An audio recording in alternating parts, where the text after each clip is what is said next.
Hello viewers, আসসালামু আলাইকুম। সবাই ভালো আছেন ইনশাআল্লাহ। আজকে খুব মনে কষ্ট নিয়ে একটা প্রথম বিষয়ে কথা বলতে আসছি যে এই যে আমাদের প্রধান সমন্বয়ক ডক্টর আসিফ নজরুল, একে নিয়ে বিভিন্ন কথা হচ্ছে, উল্লেখ করছে। আসলে জাতি কাদেরকে বিশ্বাস করবে? আমরা যারা সাধারণ পাবলিক আছি, যারা আপনাদের ভক্ত, আপনাদের ফ্রেন্ড ফলোয়ার যারা আছি, আসলে আমরা আপনাদের কাছ থেকে কী শিক্ষা নিতেছি? এই যে সব কথা শুনতেছি, আসলে এগুলো যদি সত্যি হয় বা এগুলো যদি হয়, তো আমরা আসলে যাব কোথায়, কার কাছে যাব? আসিফ নজরুল স্যারের মতন লোক যদি দেশের সাথে কোনো করে, তো সেক্ষেত্রে আমাদের মতন যারা তাদেরকে সম্মান করে, রেসপেক্ট করে, সেই জায়গাগুলো থাকে কোথায় আসলে? এই বিষয় নিয়ে আসলে কথা বলার জন্য দু একটা করছি যে এই যে ইলিয়াস ভাই, সে একের পর এক করতেছে, এগুলোকে আসলে সব মিথ্যা। এগুলো সব মিথ্যা হতে পারে না আসলে, কারণ তারা সত্য কথা বলার কারণে দেশ ছাড়ছে।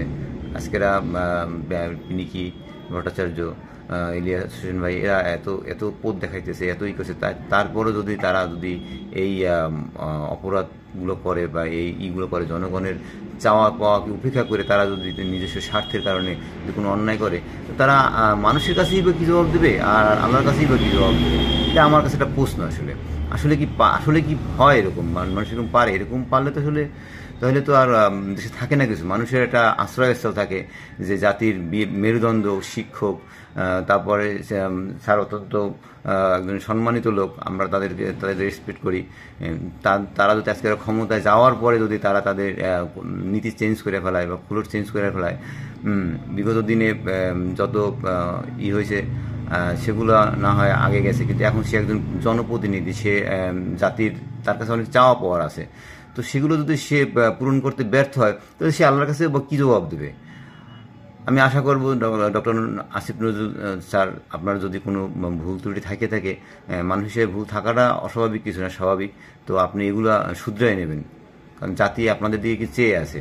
মানুষটা নতুন মানুষ, সর্বস্তরের জনগণ আপনাদের সাপোর্ট দিচ্ছে, সর্বস্তরের জনগণ আপনাদের সাপোর্ট দিচ্ছে। সুতরাং আপনারা এই জাতির চাওয়া পাওয়া আপনারা উপেক্ষা করতে পারেন না। আপনারা কোনো স্বার্থের কারণে নিজেদের ইমান যদি আজকেরা নিজেরা বিক্রি করেন, তাহলে আল্লাহর কাছে আপনারা কী জবাব দেবেন? আপনাদের তো জবাব দেওয়ার কিছু থাকবে না আসলে।